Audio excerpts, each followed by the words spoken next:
Hi friends, welcome to my channel. ఇంతకుముందు మహాభారతంలో ఆ రోజు ఫాల్గుణ శుద్ధ అష్టమి తిథి రోహిణి నక్షత్రం. తల్లిని తమ్ముళ్ళను తీసుకుని రథం ఎక్కుతాడు ధర్మరాజు. అంతవరకు చెప్పుకున్నాం కదా అండి. ఇంకా కథలోనికి ముందుకు వెళ్ళేటప్పుడు తప్పకుండా సబ్స్క్రైబ్ చేసుకోండి. వారణావతం ప్రవేశిస్తూనే శివదర్శనం చేసుకుని మంచి ముహూర్తాన పురోచనుడు నిర్మించిన శివ మందిరం అనే లక్క ఇంటిలోకి ప్రవేశిస్తారు పాండవులు. విదురుడు మరలా గూఢచారులను పంపి లక్క ఇంటి విషయం పూర్తిగా తెలుసుకుంటాడు. కనకవర్మ అనే సొరంగ మార్గాలను నిర్మించే పనివాడిని వారణావతికి పంపిస్తాడు విదురుడు. కనకవర్మ ధర్మరాజును కలుసుకొని లక్క ఇంటి ప్రమాదం గురించి చెప్పి ఎవరికీ తెలియకుండా లక్క ఇంటి సొరంగ మార్గం నిర్మించడంలో నిమగ్నమవుతాడు.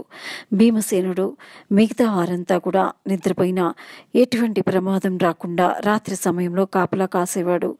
ఇలా 6 నెలలు గడుస్తుంది. ఆనాడు అమావాస్య. కృషి కార్మికులందరికీ సెలవు దినం. ప్రతి అమావాస్య పని వాళ్ళందరూ సెలవు దినంగా పాటించడం ఆనాటి ఆనవాయితీ.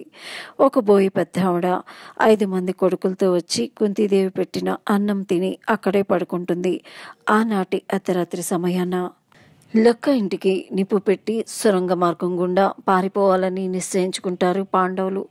అర్ధరాత్రి అవుతుంది. ధర్మరాజు, అర్జునుడు, నకులుడు, సహదేవుడు, కుంతీదేవి ముందుగా సొరంగ మార్గం చేరుకుంటారు. భీమసేనుడు అక్కడే గుడిసెలో ఉన్న పురోచనుడిని లక్క ఇంటిలోకి లాక్కొచ్చి నిప్పు పెడతాడు.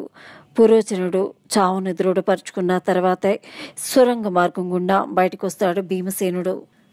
పాండవులు వారణావతిని దాటి చాలా దూరం కాలినడకన వస్తారు. కుంతీదేవి అడవి పొదల్లో నడవలేకపోతూ ఉంటుంది.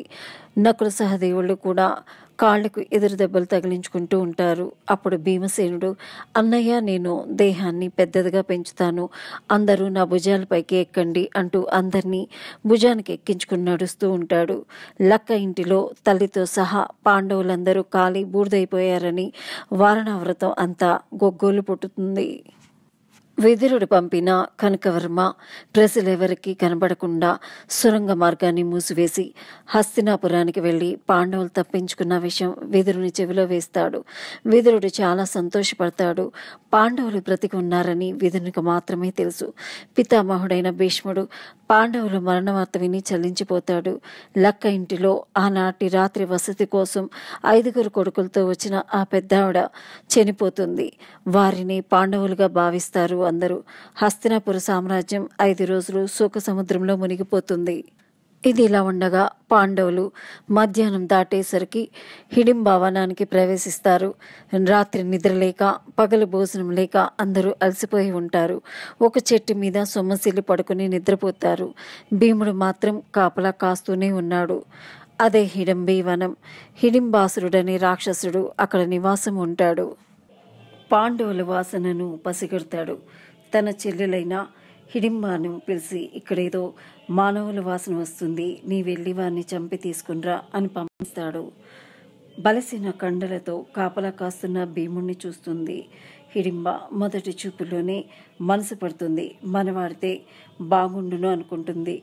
అయ్యారే, ఎంతటి మగవాడి మనిషి, వీడితో జోడు కడితేనే నా జన్మ సార్థకం అనుకుంటుంది. అందాల బామ్మగా తయారయ్యి భీముడు దగ్గరకు చేరుతుంది. దేవేంద్ర సమలైన సోదరులు, కన్న తల్లి కటికిన నేల మీద పడుకొని నిద్రపోవటం చూసి భీముడు మనసు పరిపరి విధాలుగా ఆలోచనలో పడుతుంది. ఆలోచిస్తూ కూర్చుని ఉంటాడు. అందాల సుందరిగా తయారై వచ్చిన హిడింబాను గమనించాడు.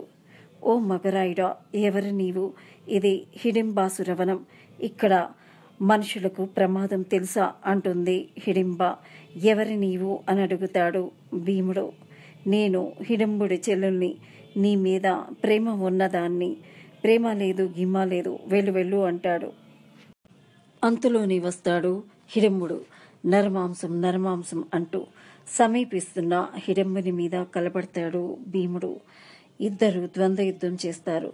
రాళ్లతో కొట్టుకుంటారు, పిడికిళ్లతో గుద్దుకుంటారు. పడుకున్న ధర్మార్జునులు లెగుస్తారు.